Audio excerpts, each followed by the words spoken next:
బాపు గారు గత సంవత్సరం ఇదే రోజు డిసెంబర్ 15న మా ఇంట్లో ఉన్నారు.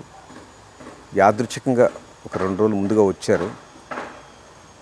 వారి బర్త్డే 15 మాకు తెలుసు కనుక 10 మందిని పిలుస్తానండి, అందరూ వచ్చి మీతో మీ బర్త్డే జరుపుకుంటారు మా ఇంట్లో అంటే, వద్దండి, నాకున్న ఆరోగ్య పరిస్థితుల్లో ఇంకెవరు నన్ను ఈ రకంగా చూసి ఆనందించరు, అది సెలబ్రేషన్ కాదు, సెలబ్రేషన్ లాగా అనిపించదు, నన్ను చూసి వాళ్ళు ఏడుస్తారు, వాళ్ళని చూసి నేను ఏడవాలి, వద్దండి నన్ను ఇలా ఉండేవండి అన్నారు. మీ బర్త్డేకి ఇలా ఒంటరిగా గడపడం నెక్స్ట్ లెవెల్లో ఇంటికి దూరంగా మా ఇంటికి కూర్చున్నారు, నాకు ఎవరున్నారండి, బ్రహ్మ వెళ్ళిపోయారు, ఆవిడ వెళ్ళిపోయింది అంటే ఆయన ఉద్దేశం బ్రహ్మ అంటే రమణ గారు, ఆవిడ అంటే ఆయన ప్రిన్సెస్. మనకేదో అంటా కదా ఇంగ్లీష్లో ఒక మంచి expression, better half. Better half అంటే భార్య, బెస్ట్ హాఫ్ వచ్చి ఆయనకి రమణ. ఇద్దరు పోయాక నేనేమున్నాను, జీవోత్సవంలా బతుకున్నాను, ఎందుకున్నానో తెలియదు అని బొటబొట కాళ్ళనీళ్ళు పెట్టుకున్నారు. ఈ విషయం నేను ఎందుకు ముందుగా ప్రస్తావిస్తున్నానంటే, కరెక్ట్గా సంవత్సరం అయిపోయింది, అప్పుడే ఆయన బర్త్డే అయిపోయి ఆయన కాలం చేసి 3 ఏళ్ళు 4 ఏళ్ళు అయింది. ఆయనలో ఆ రకంగా ఎవరైనా బర్త్డే అంటే సంతోషపడి సరేలే పిలవండి అంటారు, లేదా వద్దని అంటారు. ఆయన చెప్పిన కారణం, ఆయన ఏడ్చిన తీరు, ఆయనలో ఉన్నటువంటి సహజమైన పసితనం.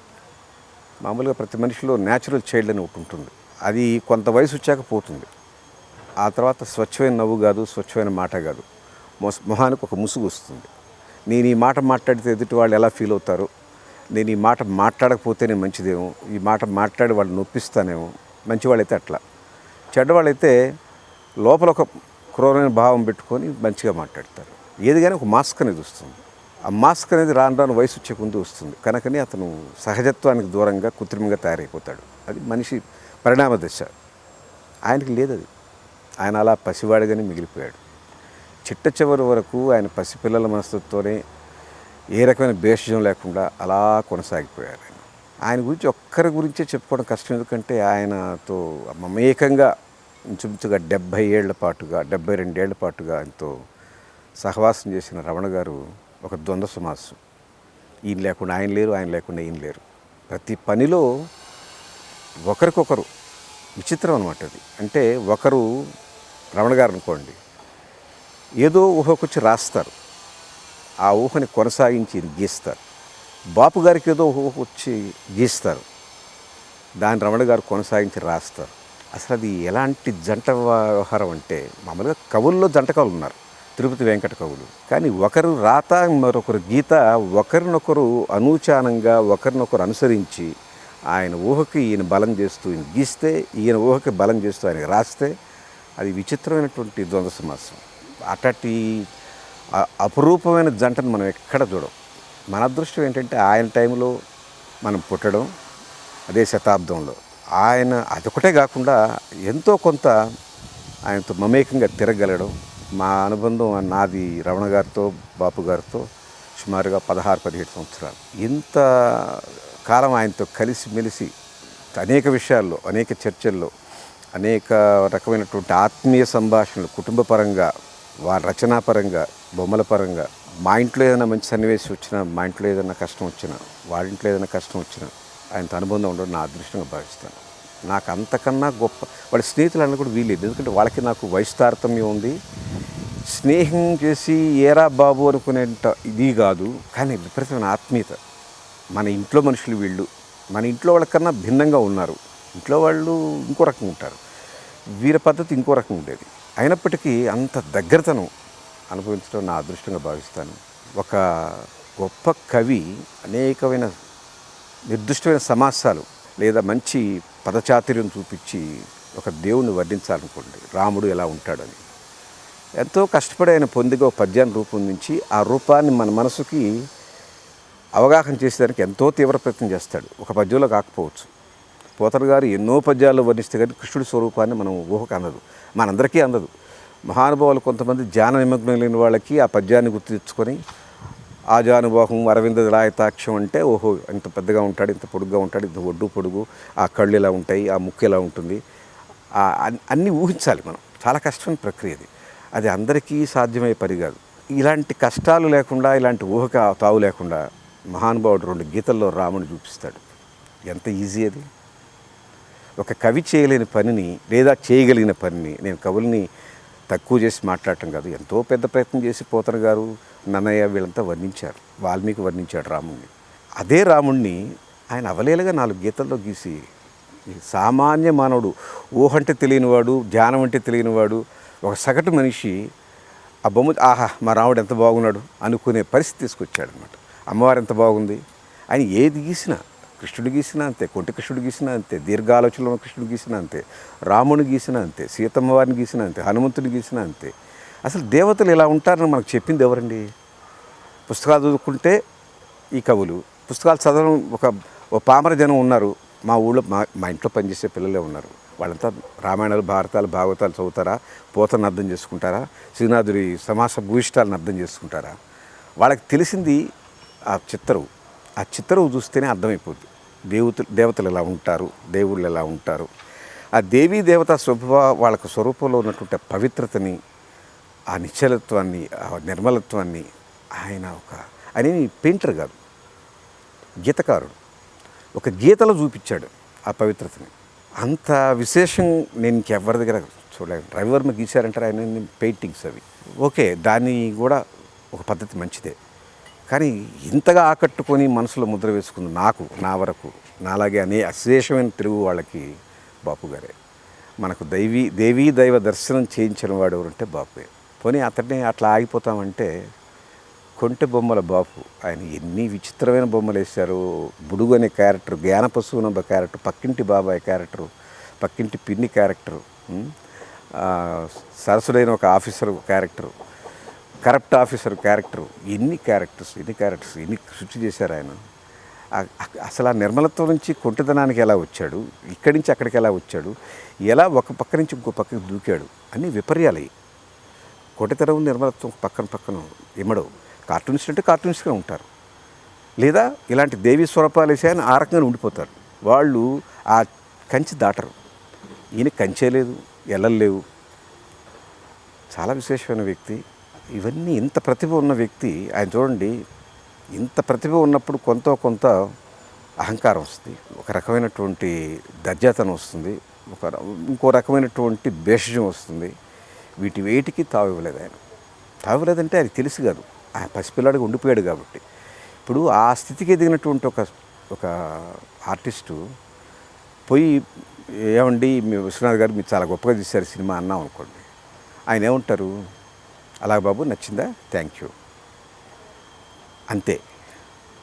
బాపు గారు దగ్గర పోయి మీరు ఇంత బాగా తీశారండి, లేకపోతే ఈ బొమ్మ బాగా గీశారంటే నిజంగానా మీకు నచ్చిందా, అయ్యి బాబాయ్ నేను ఎంత అదృష్టవంతానండి అని నిజాయితీగా చెప్తారు. ఆయనకే నమ్మకం లేని పరిస్థితుల్లో ఉంటే మనం నమ్మకం కలిగించినటువంటి భావం మనకు కలిగిస్తారు.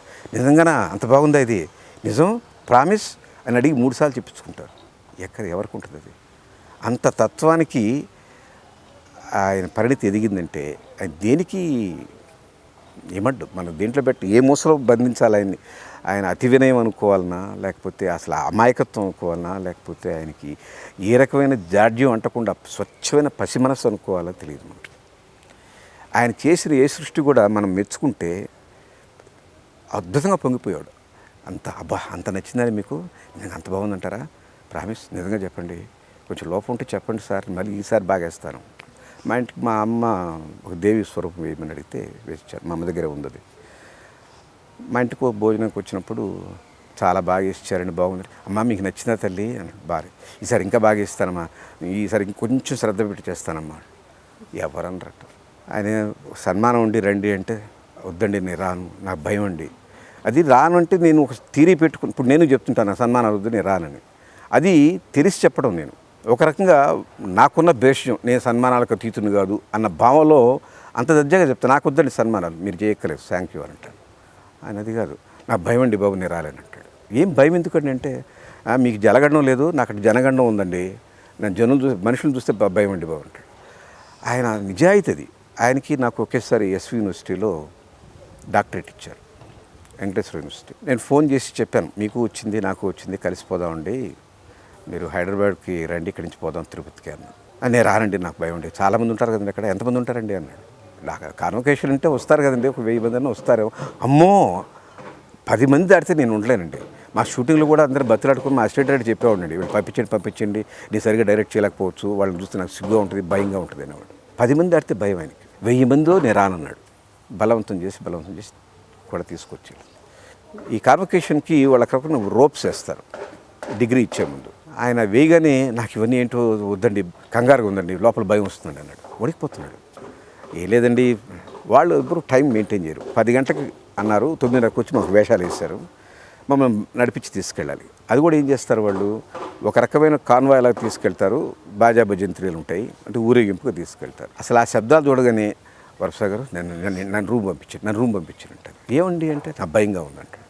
భయం ఎందుకు మీకు చెప్పండి అంటే, నాకు భయం, మీకేమర్థం అవుద్ది మీకు నేను ఎట్లా చెప్పాలి నేను అని ఏడుస్తాడు, కళ్ళీళ్ళు వచ్చేస్తాడు. మీకు ఎలా చెప్పాలి నేను, నా భయం అండి అంటే అర్థం చేసుకోండి అంటాడు.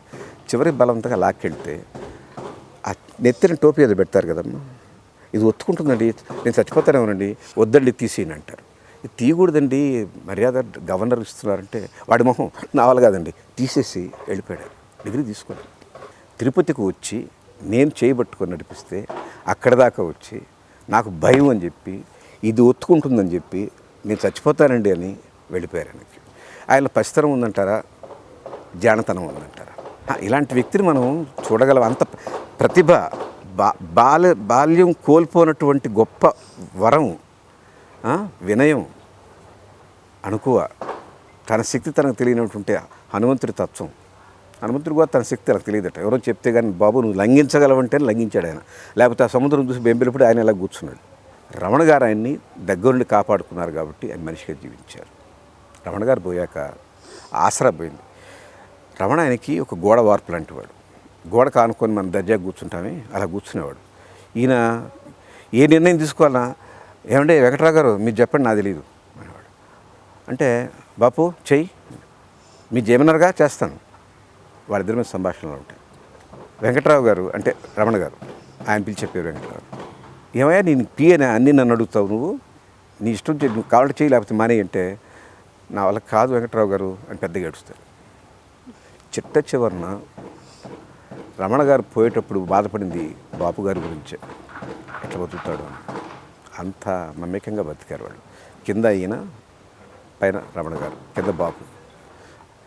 రమణ గారి ఆస్తులు పోయినాయి, ఏదో సినిమా ఫీల్డ్లో మామూలు సర్వసాధారణం. ఎక్కడో ఉంది ఉండేందుకు నా మేడ మీద కట్టుకొని చెప్పి తన మేడ మీద కట్టుకున్నారు. బాపు గారి తమ్ముడు కూతుర్ని రమణ గారు అబ్బాయికి ఇచ్చారు. బంధుత్వం కూడా తర్వాత చేసుకున్నారు. కానీ మొట్టమొదటి నుంచి వాళ్ళ స్నేహమే. స్నేహం అంటే ఒకరికొకరు మెచ్చుకోవడం పిచ్చుకోవడం కాదండి, భరించడం. నన్ను ఆయన భరించాడు, ఆయన నేను భరించాను. మాకు ఇడియోసిక్రసీస్ ఉన్నాయి, అప్పుడప్పుడు కొన్ని భిన్నమైనటువంటి స్వరాలు ఉన్నాయి, భిన్నమైన ఆలోచనలు ఉన్నాయి, అయినా ఒకరినొకరు భరించుకున్నాం. అందుకే మా స్నేహం కొనసాగింది అని చెప్పేవారు ఆయన. రమణ గారు పోవడంతో ఆయన చాలా బలహీనపడిపోయారు, మానసికంగా ప్రిపేర్ అయిపోయారు. నేను ఇక్కడ ఉండలేను, నా వల్ల కాదు. ఎవరు ఏమడిగినా బ్రహ్మలేడు కదండి, నేనేం చేస్తాననేవాడు. సినిమా చేయండి, మేము అవకాశం ఇస్తాం, మీరు ప్రజ్ఞ ఉన్నవాళ్ళు మీరు రావాలంటే బ్రహ్మ లేకపోయాక నేనేం చేయలేనండి. ఆయన వ్యక్తిత్వం గొప్పది, ఆయన ప్రతిభ గొప్పది, ఆయన అమాయకత్వం గొప్పది, బాంధ్యం గొప్పది. ఆయన గీసిన బుడుగు ఎంత చతురుడో దానికి భిన్నమైనటువంటి అమాయకమైన ఒక క్యారెక్టర్ అనమాట ఆయన. ఇదొక క్యారికేచర్గా ఇంకేమన్నా ఒక మంచి చిత్రకారుడు తీసుకొని ఇంకొక బుడుగు లాంటి ఇంకొక పేరు పెట్టి అమాయకమైన బాలుడు బాపు కార్టూన్ తయారు చేయాలి. అది నా మనసులో ఉన్న భావం. ఆయనతో పరిచయం నాకు గొప్ప వరం. ఆయన మా ఇంట్లో వచ్చి గడపడం నాకు చాలా నా అదృష్టంగా భావిస్తాను. ఎవరైనా వెళ్ళిపోవాల్సిందే, కానీ ఒక్కొక్కరు వాళ్ళ యాబ్సెన్స్ని ఎంతగా ప్రభావితం చేస్తారంటే అంతగా ప్రభావితం చేస్తారు. ఆయన వచ్చినప్పుడు పొందిన అనుభూతి ఎంత గొప్పగా ఉండేదో, ఆయన వెళ్ళిపోయాక ఎంత కోల్పోయాము ఇన్ని అనిపించే బాధ అనమాట. చాలా ఆత్మీయతకి ఒక పేరు, ఒక వరవడు ఆయన. అంత ఆయన ఉత్తరాలు రాసి దాంట్లో ఉన్నాయి, వేసి చూడండి ఎంత బాగా రాశారు. ఇంతకన్నా చెప్పగలిగింది ఏమీ లేదు.